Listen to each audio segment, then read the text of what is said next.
طالبان کے جو لیڈرز ہیں مسٹر ثانق صاحب، مسٹر سراج الدین حقانی، انہوں نے خود کہا ہے کہ عورتوں کو، لڑکیوں کو تعلیم دینی چاہیے، گرلز شوڈ بی ایجوکیٹڈ. انہوں نے خود کہا ہے.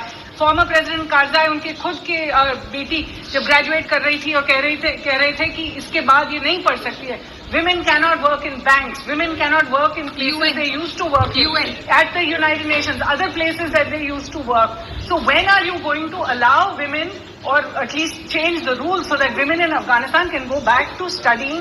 That's one question. The other is you are standing here or sitting here in front of the Islamic Emirates flag. But outside there is the Republic's flag.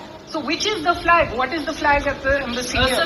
Whether it's Iran, whether it's Syria, whether it is Saudi, women and young girls are not stopped from getting education, not stopped from going to schools and colleges. Why are you doing this, sir, in Afghanistan?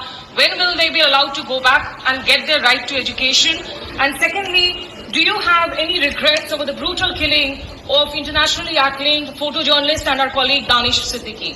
Afghanistan میں T T P کا مراکز نہیں ہے.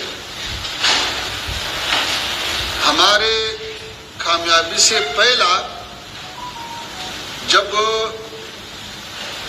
پاکستانی حکومت قبائلی علاقوں میں operation کیا تو کچھ قبائل اس وقت اپنے علاقوں سے افغانستان گیا تھا.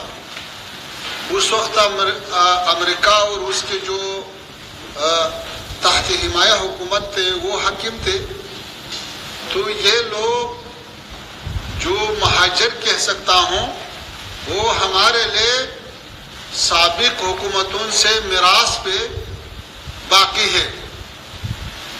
وہ لوگ تو وہاں سارے دنیا میں ایک ملک کے لوگ دوسرے ملک میں جا سکتا ہے، پناہ لے سکتا ہے، زندگی کر سکتا ہے. یہ ویسے لوگ ہیں. بات یہ ہے کہ گھر کا مالک جانتا ہے کہ اپنے گھر کا ترتیب کیسا سنبھال کرے. افغانستان میں سب سے پہلے ضرورت جنگ کا خاتمہ تھا.